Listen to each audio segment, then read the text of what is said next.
To try to not talk with my hands too much, I'm going to hold the microphone as I talk to you about why I don't like Magic the Gathering and Wizards of the Coast Spider Man set. Now, I will preface this by saying I am not a Universes Beyond hater.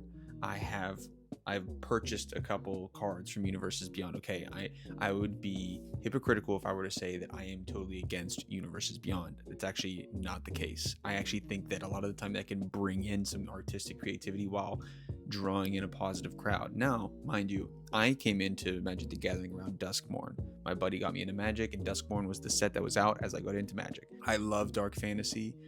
That's the main thing that draw me in, that dark gothic, creepy aesthetic and cool, funny, like whimsical aesthetic for some other cards. But I love that, and I think that it's healthy to not just be one thing. And I think that it's a good thing that Magic has broadened its horizons. But I think that there comes a point where sometimes it feels ham-fisted and it doesn't feel like it makes sense. The Spider-Man set artistically, I feel like falls flat. I feel like the art is uninspired, boring, and the only art that is worth it is the art that's upcharged, comic style art. That art is perfect. If the set was released in that type of treatment, I think that this set would be received a lot better. And then I think the other issue is, man, there's like what, 40 Spider-Man cards? Like, okay, great.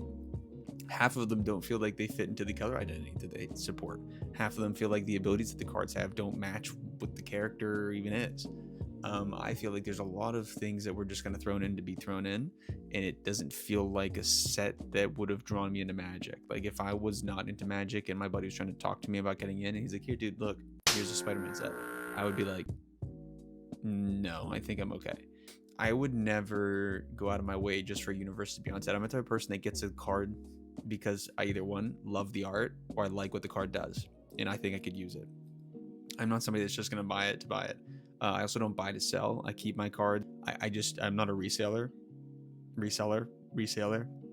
So I just think that this is a very slippery slope. I think that the price hike for Final Fantasy is making Wizards of the Coast get really excited, and so that they just want to make sure that they're pushing as much shit out without guaranteeing that it's the same quality that they have previously done.